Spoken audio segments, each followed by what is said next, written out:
Chapter 8. A year has passed since his father's death. He still lives in New York, rents the apartment on Amsterdam Avenue. He works for the same firm.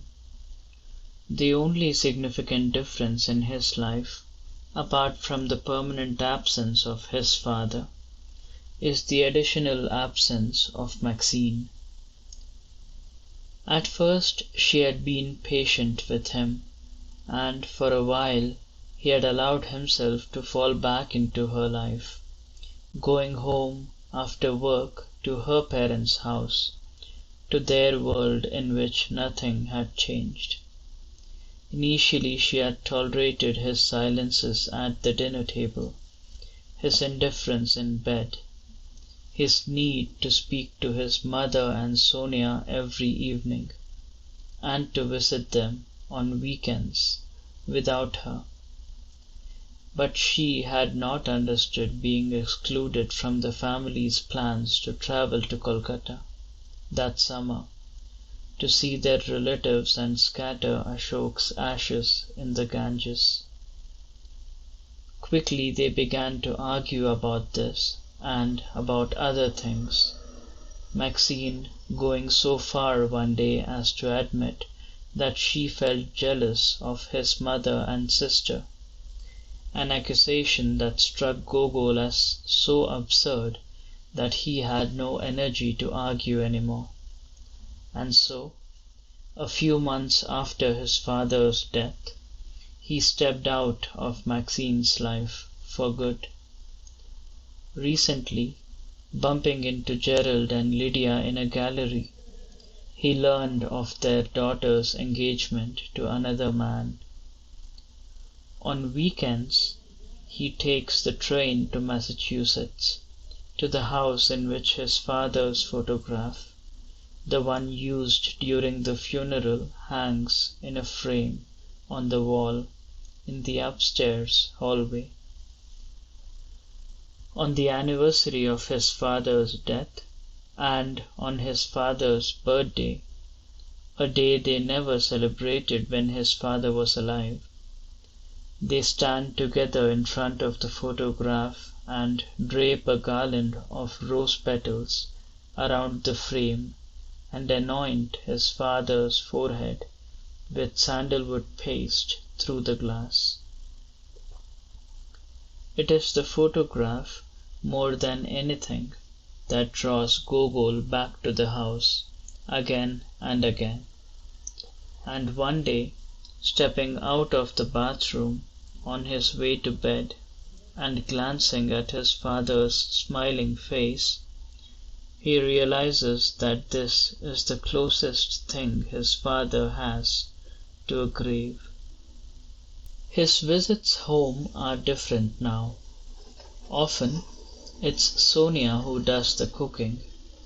Sonia is still living there with his mother, settled back into the room she had occupied as a girl. 4 days a week she leaves the house at 5:30 in the morning, takes a bus or a train that takes her to downtown Boston. She works as a paralegal, is applying to law schools nearby. It is she who drives his mother to weekend parties and to Haymarket on Saturday mornings. Their mother has become thinner, her hair grey. The white column of her part, the sight of her bare wrists, pains Gogol when he first catches sight of her. From Sonia he learns of how their mother spends her evenings, alone in her bed, unable to sleep, watching television without sound. One weekend he suggests going to one of the beaches where his father had liked to walk. At first his mother agrees, cheered by the prospect. But as soon as they step out into the windy parking lot, she gets back into the car, saying she will wait. He is preparing to take his registration exam, the 2-day ordeal that will enable him to become a licensed architect, to stamp drawings and design things under his own name. He studies in the apartment and occasionally up at one of the libraries at Columbia, learning about the matter-of-fact aspects of his profession: electricity, materials, lateral forces. He enrolls in a review class to help him prepare for the exam. The class meets twice a week in the evenings after work. He enjoys the passivity of sitting in a classroom again, listening to an instructor, being told what to do. He is reminded of being a student, of a time when his father was still alive. It is a small class, and afterward several of them soon begin going out for drinks. Though he is invited to join them, he always says no. Then one day, as they are all filing out of the classroom, one of the women approaches him and says, "So, what's your excuse?" And because he has none, that night he tags along. The woman's name is Bridget, and at the bar she sits beside him. She is starkly attractive, with brown hair cut extremely short, the sort of style that would have looked disastrous on most women. She speaks slowly, deliberately, her speech unhurried. She was raised in the South, in New Orleans. She tells him that she works for a small firm, a husband and wife team who operate out of a brownstone in Brooklyn Heights. For a while they talk about the projects they are working on, the architects they both admire: Gropius, van der Rohe, Saarinen. She is his age, married. She sees her husband on weekends. He is a professor at a college in Boston. He thinks of his parents, then, living apart for the final months of his father's life. "That must be difficult," he tells her. "It can be," she says, "but it was either that or adjuncting in New York." She tells him about the house her husband rents in Brookline, a sprawling Victorian that costs less than half of their one-bedroom apartment in Murray Hill. She says that her husband had insisted on putting her name on the mailbox, her voice on the answering machine. He had even insisted on hanging a few items of her clothing in the closet, putting a tube of her lipstick in the medicine cabinet. She tells Gogol that her husband delights in illusions like these, is consoled by them, whereas she finds them simply to be reminders of what is missing. That night they share a cab back to his apartment. Bridget excuses herself to use the bathroom, and when she emerges, her wedding ring is absent from her finger.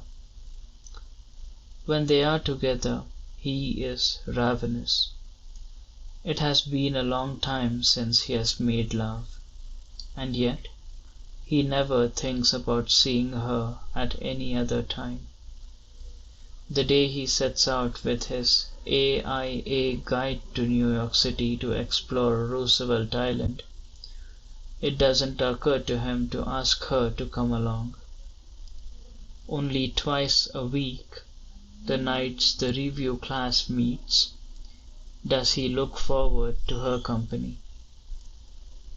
They do not have each other's phone numbers. He does not know exactly where she lives. She always goes with him to his apartment. She never spends the night. He likes the limitations. He has never been in a situation with a woman in which so little of him is involved, so little expected. He does not know, nor does he want to know, her husband's name. Then, one weekend, when he is on the train to Massachusetts to see his mother and Sonia, a southbound train slices by, and he wonders if perhaps the husband is on the other train, on his way to see Bridget. Suddenly he imagines the house where Bridget's husband lives alone, longing for her, with his unfaithful wife's name on the mailbox, her lipstick beside his shaving things. Only then does he feel guilty. From time to time, his mother asks him if he has a new girlfriend. In the past she broached the topic defensively, but now she is hopeful, quietly concerned. She even asks once whether it is possible to patch things up with Maxine. When he points out to her that she had disliked Maxine, his mother says that isn't the point. The point is for him to move on with his life.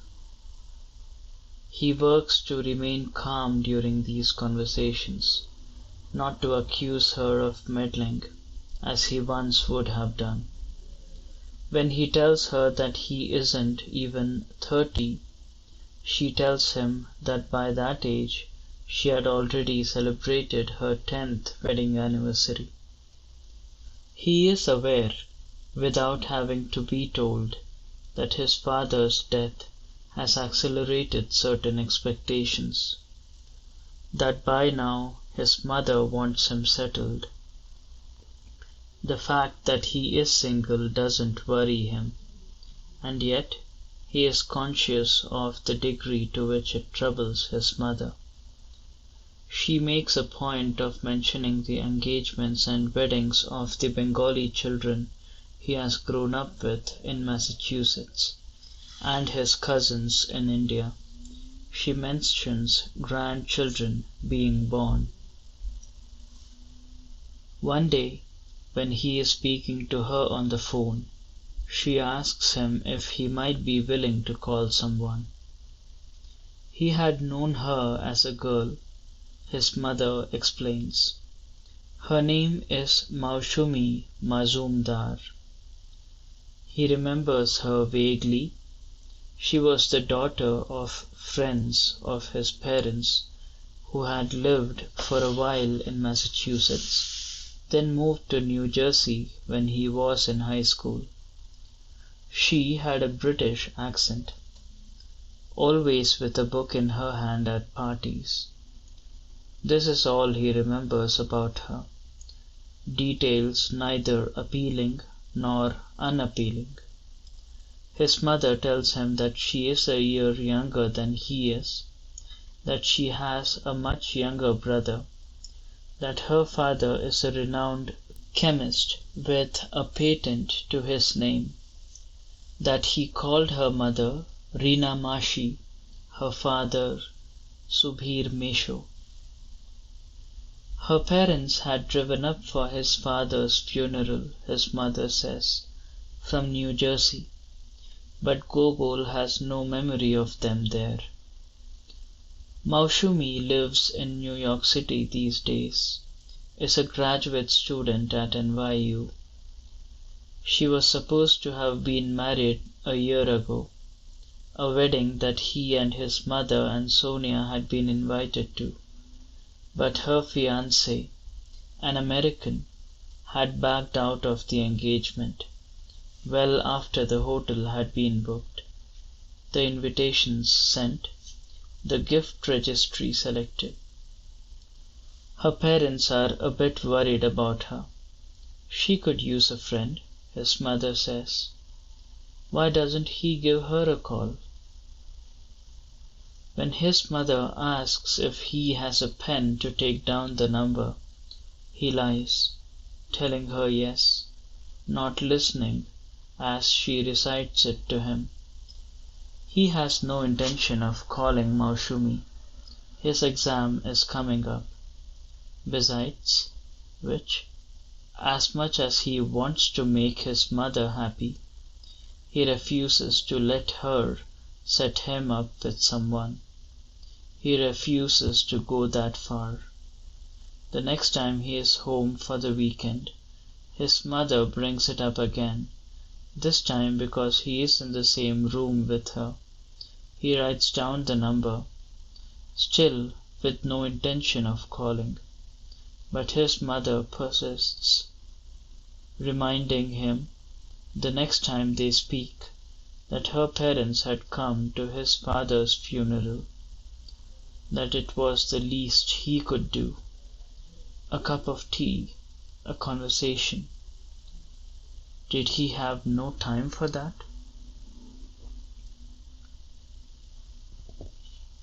They meet at a bar in the East Village, a place Maushumi had suggested when they had spoken on the phone.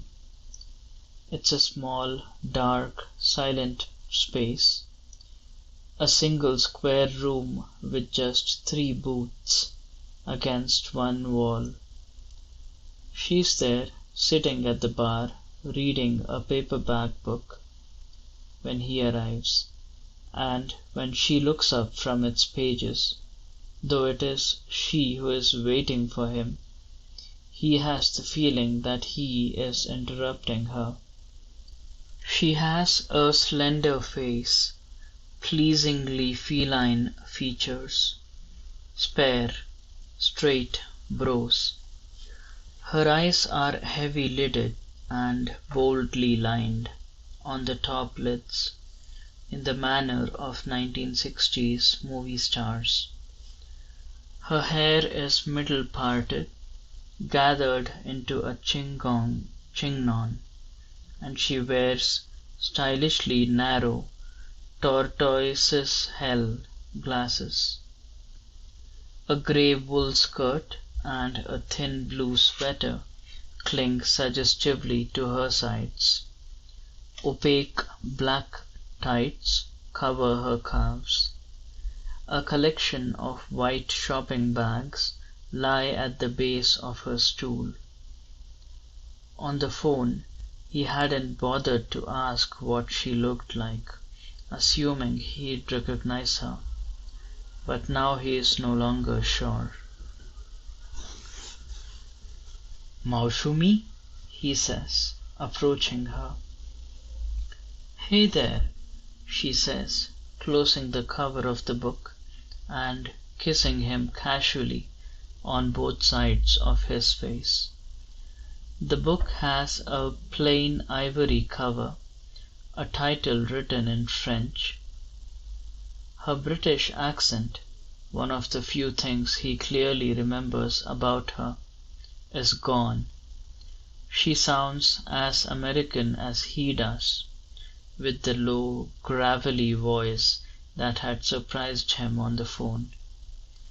She has ordered herself a martini with olives.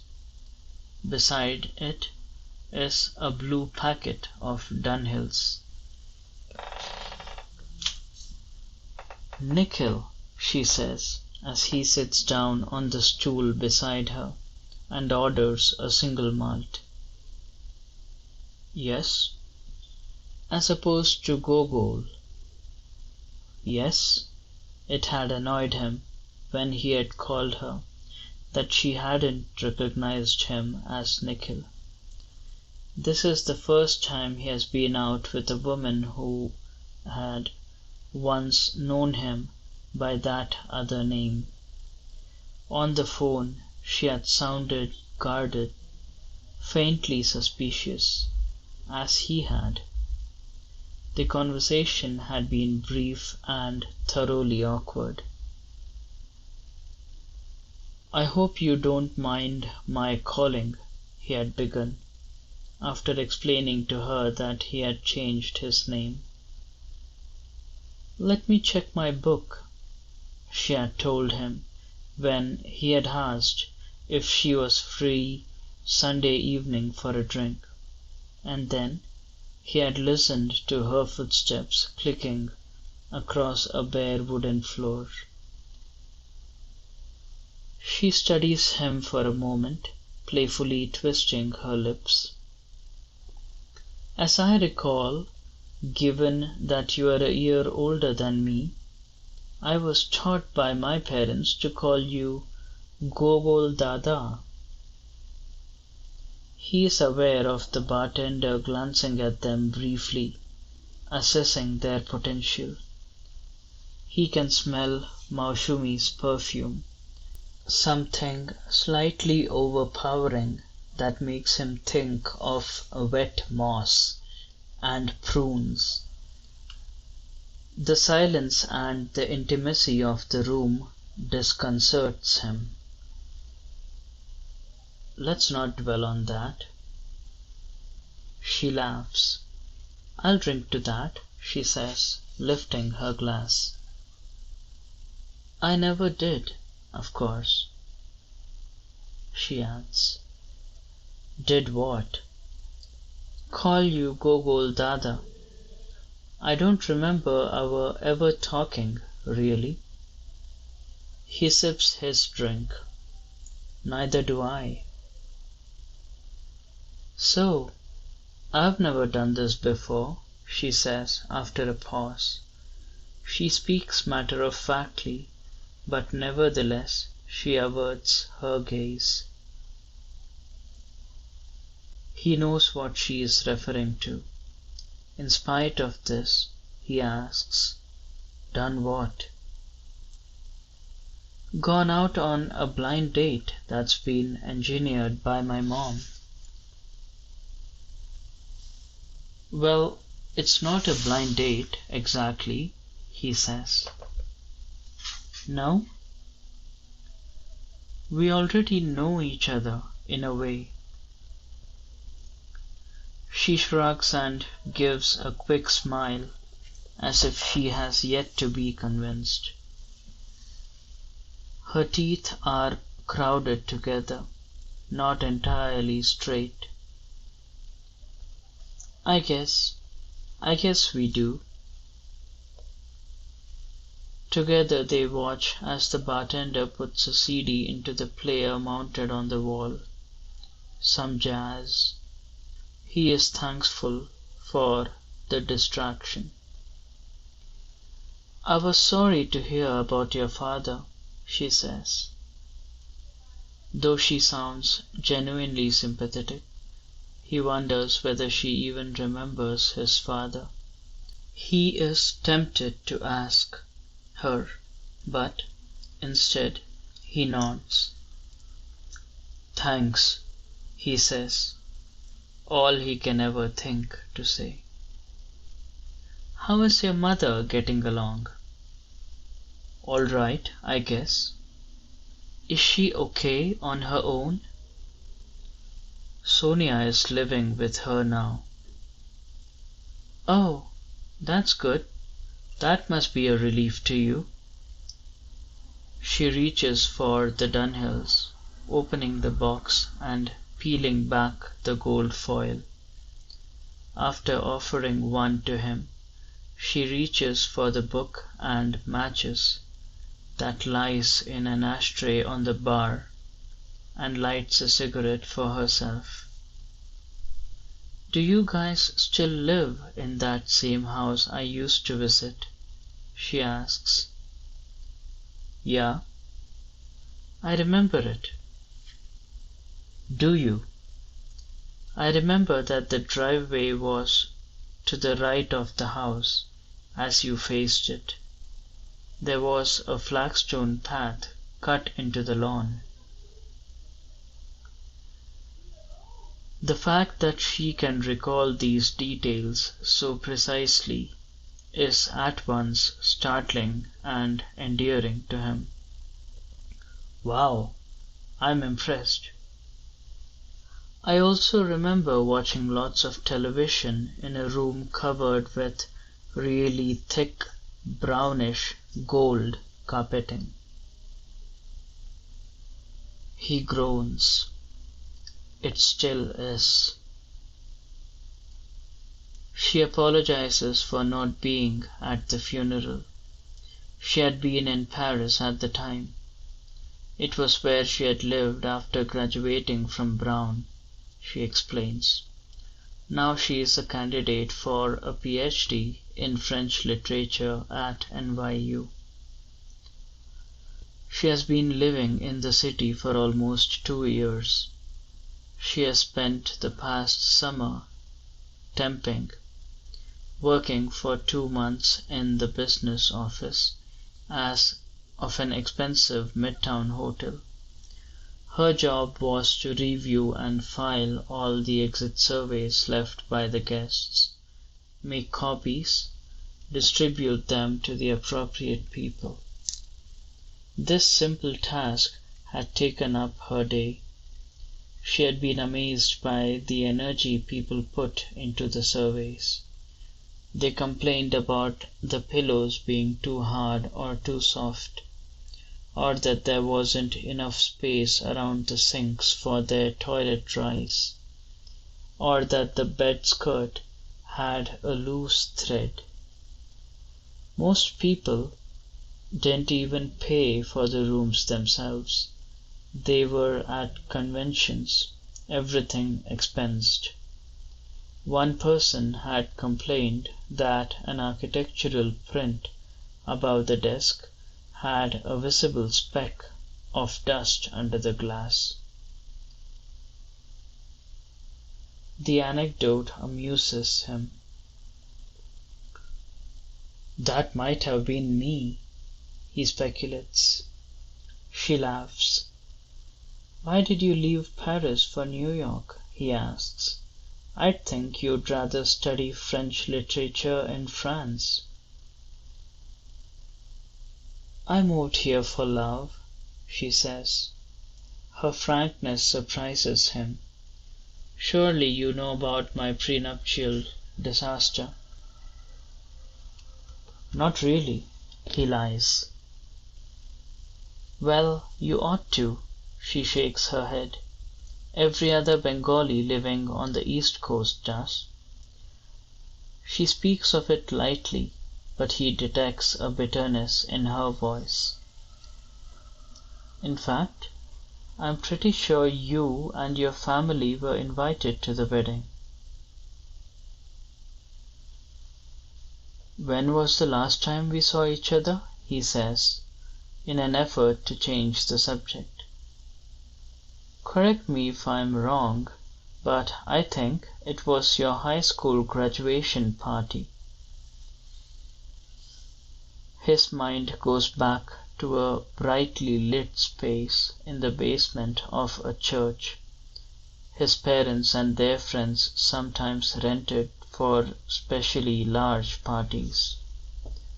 It was where Sunday school classes were normally held. In the hallways were felt hangings, mottos about Jesus. He remembers the big, long folding tables that he had helped his father to set up, chalkboards on the walls, Sonia standing up on a chair, writing congratulations. You were there? She nods. It was right before we moved to New Jersey. You sat with your American friends from high school. A few of your teachers were there. You seemed a little embarrassed by it all. He shakes his head.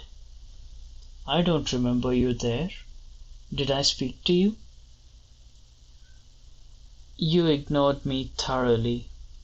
But it doesn't matter, she smiles. I'm sure I brought a book with me. They have a second round of drinks. The bar is beginning to fill up. small groups occupying each of the booths, people sitting on either side of them. A large party enters, and now there are patrons standing behind them to order drinks. When he had arrived, he had been bothered by the lack of people, of sounds, feeling on display. But now the crowd bothers him even more. "It's getting pretty crazy in here," he says. "It's not usually like this on a Sunday. Should we leave?" He considers. Maybe. They ask for the bill, step out together into the cool October evening. Glancing at his watch, he sees that not even an hour has passed. "Where are you headed?" she asks, in a way that makes him realize that she assumes the date is over. He hadn't planned to take her to dinner. He had intended to go back to his apartment after the drink and study and order in some Chinese food. But now he finds himself saying that he is thinking of getting something to eat. Did she want to join him? "I'd like that," she says. Neither can think of a place to go, and so they decide to walk a bit. He offers to carry her shopping bags, and though they weigh nothing at all, she allows him to, telling him she had been to a sample sale in Soho just before they had met. They stop in front of a small place that looks as if it has just opened. They study the handwritten menu taped to the window, the review that was printed a few days ago in the Times. He is distracted by her reflection in the glass, a more severe version of herself, for some reason more stunning. "Shall we try it?" he asks, stepping away and reaching for the door inside. The walls are painted red. They are surrounded by old posters advertising wine, and street signs and photographs of Paris arranged above the picture rails. "This place must seem silly to you," he acknowledges, watching her gaze up at the walls. She shakes her head. "It's pretty authentic, actually." She asks for a glass of champagne and looks carefully at the wine list. He asks for another single malt, but is told that there is only beer and wine. "Shall we have a bottle?" she says, handing him the list. "You choose." She orders a salad and the bouillabaisse and a bottle of Sancerre. He orders the cassolette. She doesn't speak French to the waiter, who is French himself, but the way she pronounces the items on the menu makes it clear that she is fluent. It impresses him. Apart from Bengali, he has never bothered to master another language. The meal passes quickly. He speaks to his work, the projects he is involved in, his upcoming exam. They comment on each other's dishes, trading tastes on their bread plates. They order espresso and share a crème brûlée, their 2 teaspoons cracking the hard amber surface from either side. She offers to pay her share when the bill comes, as she had done in the bar, but this time he insists on treating. He walks her to her apartment, which is on a rundown but pretty residential block, close to the bar where they had met. Her building has a crumbling stoop, a terracotta-colored facade with a gaudy green cornice. She thanks him for the dinner, says she has had a great time. Again she kisses him on both cheeks, then begins to search for the keys in her purse. "Don't forget these." He gives her the shopping bags, watches as she loops them over her wrist. Now that he is no longer carrying them, he feels awkward, unsure of what to do with his hands. He is parched from the alcohol he has consumed. "So, should we make our parents happy and see each other again?" She looks at him, studying his face intently. "Maybe." Her eyes stray to a passing car on the street, the headlights briefly shining on their bodies. But then her gaze returns to his face. She smiles at him, nodding. "Give me a call." He watches as she ascends quickly up the stoop with her shopping bags, her heels suspended over the threads in a way that looks precarious. She turns briefly to wave at him, and then she goes through a second glass door, not waiting to see him waving back. For a minute longer he stands there, watching as the door opens again and a tenant emerges to deposit something into one of the trash cans below the stoop. Gogol looks up at the building, wondering which of the apartments is hers, waiting to see if a light will turn on in one of the windows. He had not expected to enjoy himself, to be attracted to her in the least. It strikes him that there is no term for what they once were to each other.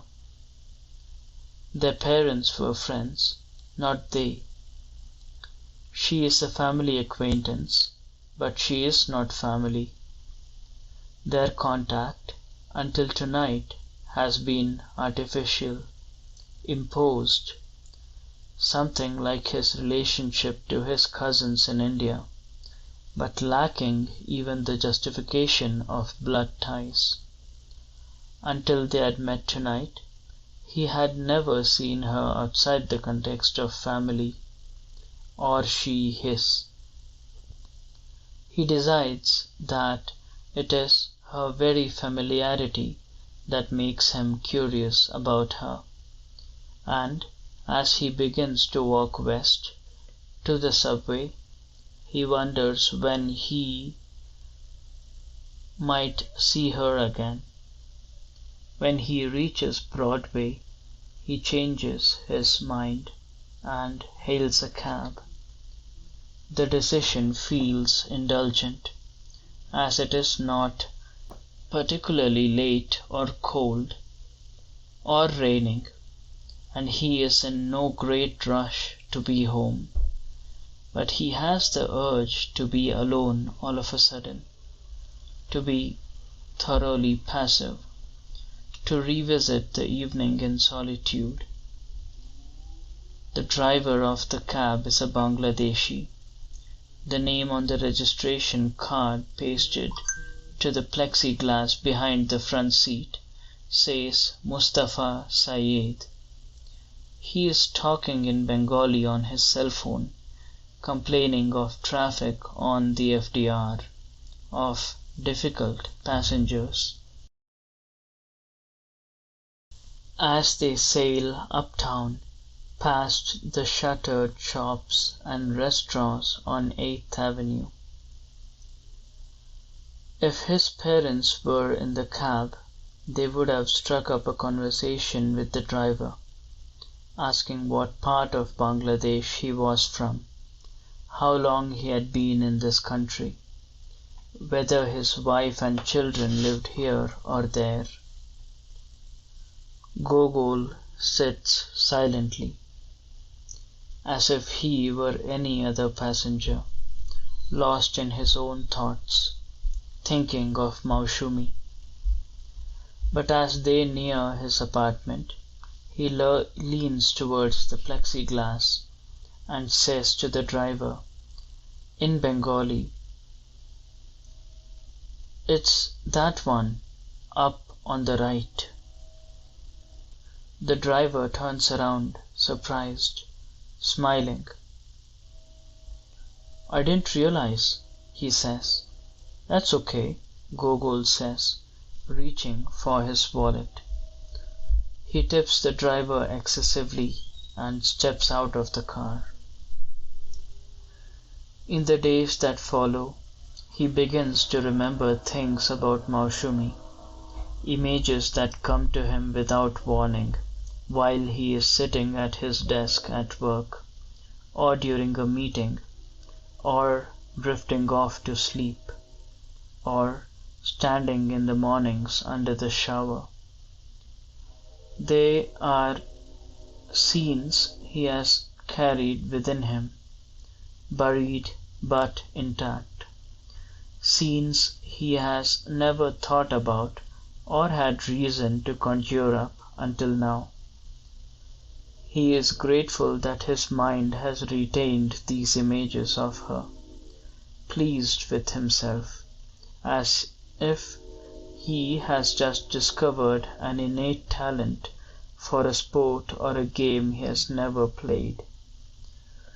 He remembers her mainly at the pujas he has attended every year, twice a year, with his family, where she would be dressed in a sari carefully pinned to the top of her shoulder. Sonia would have to do the same, but she would always take off her sari after an hour or two and put on her jeans, stuffing the sari into a plastic bag and telling Gogol or their father to put it away for her in the car. He does not remember Maushumi ever accompanying the other teenagers to the McDonald's that was across the street from the building in Watertown where the pujas often were, or eventually sitting in someone's car in the parking lot, listening to the radio and drinking beer from a can. He struggles but fails to recall her presence at Pemberton Road. Still, he is secretly pleased that she has seen those rooms, tasted his mother's cooking, washed her hands in the bathroom, however long ago. He remembers once going to a Christmas party at her parents' home. He and Sonia had not wanted to go. Christmas was supposed to be spent with just family, but their parents had replied that in America Bengali friends were the closest thing they had to family, and so they had gone to Bedford, where the Mazumdars lived. Her mother, Reena Mashi, had served cold pound cake and warmed up frozen doughnuts that deflated at the touch. Her brother, Samrat, now a senior in high school, had been a boy of 4, obsessed with Spider-Man. Reena Mashi had gone to a great deal of trouble to organize an anonymous gift exchange. Each family was asked to bring as many gifts as there were members, so that there would be something for everyone to open. Gogol had been asked to write numbers on squares of paper, one set to tape onto the gifts and another to pass around, folded up in a drawstring pouch, to the guests. Everyone gathered in a single room, cramming through the two doorways. He remembers sitting in their living room, listening with all the other guests to Maushumi play something on the piano. On the wall above her was a framed reproduction of Renoir's Girl with a Green Watering Can. After great deliberation, just as people were beginning to fidget, she had played a short piece by Mozart, adapted for children, but the guests wanted her to play Jingle Bells. She shook her head no, but her mother had said, "Oh, Maushami's just being shy. She knows very well how to play Jingle Bells." For an instant she had glared at her mother, but then she had played the song, again and again, as the numbers were called out and people claimed their gifts. Sitting with her back to the room,